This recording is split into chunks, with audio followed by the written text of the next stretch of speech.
দুষ্কৃতিকারীরা ধরে নিয়ে গিয়ে ওই বাচ্চা মেয়েটিকে ধর্ষণ করে এবং তাকে হত্যা করে। এটা নিয়ে সমস্ত দক্ষিণ 24 পরগনা সহ সারা বাংলায় যেভাবে আরজিকর মুভমেন্ট নিয়ে সাড়া জাগিয়েছে, আন্দোলন আজকে চরম জায়গায় গিয়ে পৌঁছেছে। এই রাজ্য সরকারের পুলিশ যারা কোনো ভূমিকা নিতে পারেনি এই বাচ্চাটিকে বাঁচাবার জন্য, তারা কোনো ভূমিকা নিতে পারেনি। যদি ঠিক সময়ে পরিবার যখন নিখোঁজ দাবি করে তারা ডায়েরি করতে চাইছে, সেই সময়ে যদি পুলিশ হস্তক্ষেপ করত সঠিকভাবে, তাহলে হয়তো এই বাচ্চাটি প্রাণ বা এইভাবে নির্যাতন হতো না। আমরা এপিডিআর এর পক্ষ থেকে মনে করি যে পূর্ণ তদন্ত হয়ে আইনগতভাবে যে শাস্তি ওই দুষ্কৃতিকারীরা পাওয়া দরকার, সেই শাস্তি পাওয়ার জন্য আমরা আজকে এসপির সাথে মিট করতে এসেছিলাম। কিন্তু এসপি আমাদের এখানে দেখলাম অফিসে এসে যে উনি আজকে আসেননি।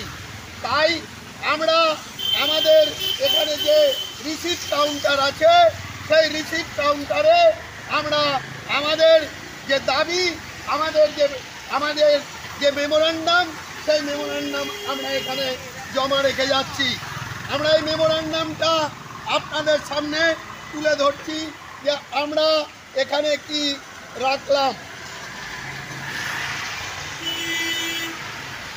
আমাদের সংগঠনের নাম association for protection of Democratic right, গণতান্ত্রিক অধিকার রক্ষা সমিতি, শর্টে এপিডিআর।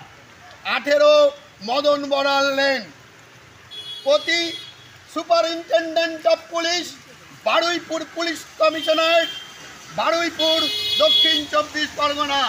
বিষয়: বারুইপুর কমিশনারেটের অধীনে কুলতলির মহিষমারি হাটে ঘটা নাবালিকার ধর্ষণ ও খুনের অভিযোগের প্রেক্ষিতে গণতান্ত্রিক অধিকার রক্ষা সমিতি এপিডিআর এর দাবি সনদ।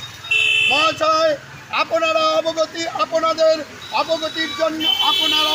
জন্য জানাই যে আমরা গণতান্ত্রিক অধিকার রক্ষা সমিতি এপিডিআর 53 বছর ধরে মানবাধিকারের পক্ষে সওয়াল ও মানবাধিকার লঙ্ঘনের বিরুদ্ধে প্রতিবাদ জানিয়ে এসেছি। দেশের প্রথম প্রতিষ্ঠিত মানবাধিকার সংগঠন হিসেবে আমরা বিভিন্ন আমলে বিভিন্ন ধরনের মানবাধিকার হরণ ও রাষ্ট্রীয় সন্ত্রাসের ঘটনার সাক্ষী।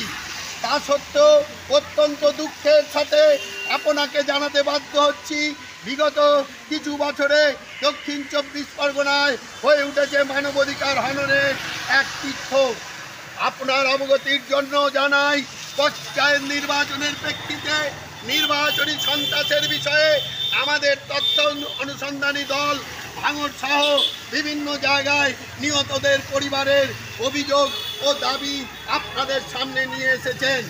আজ অবধি তার বেশিরভাগ ক্ষেত্রেই ফলপ্রসূ হয়নি, কিন্তু সম্প্রতি কুলতলির মহিষমারি হাটে যে নির্মম ঘটনা ঘটেছে তা মানবতার সমস্ত ধারণার বিপরীতে হিংস্র পাশবিকতার এক পৈশাচিক দৃষ্টান্ত হিসাবে উল্লিখিত করতে বাধ্য হচ্ছি।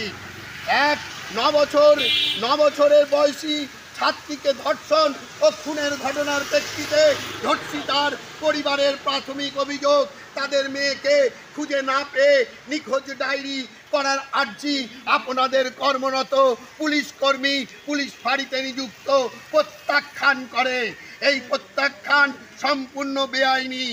দ্বিতীয়, কুলতলি থানার মিসিং ডায়েরি না করে জুরিসডিকশন তার সেই বিতর্ক তুলে বারংবার ধর্ষিতার পরিবারের সদস্যদের কুলতলি থানা এবং জয়নগর থানার মধ্যে যাতায়াত করতে উভয় থানাতে মিসিং ডায়েরি দায়ের না করানোর এই নির্মম অসহায়তার মধ্যে দিয়ে যেতে বাধ্য করেছেন, যা সম্পূর্ণ বেআইনি।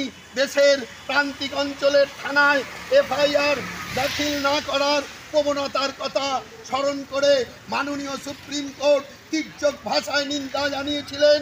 সেই সমস্ত পুলিশ কর্মচারীকে যারা এই বেআইনি কাজ করেন, সাথে সাথে জিরো এফআইআর এর আইন চালু করেছিলেন।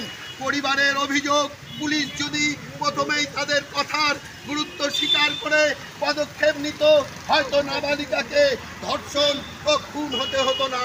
এই মারাত্মক অভিযোগের দায় পুলিশ এড়িয়ে যেতে পারে না, বিশেষ করে যখন আমরা দেখছি বিজেপিতে একাধিক তথ্যানুসন্ধানের মাধ্যমে, বিশেষভাবে দক্ষিণ 24 পরগনার মানুষ কীভাবে পুলিশি অতি সক্রিয়তা, অতি নিষ্ক্রিয়তার শিকার হচ্ছেন বছরের পর বছর।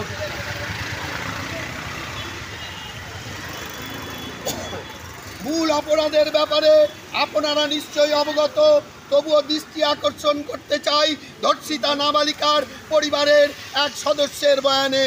তিনি বলেছেন, মেয়ের সারা শরীরে 40টা কামড়ের দাগ।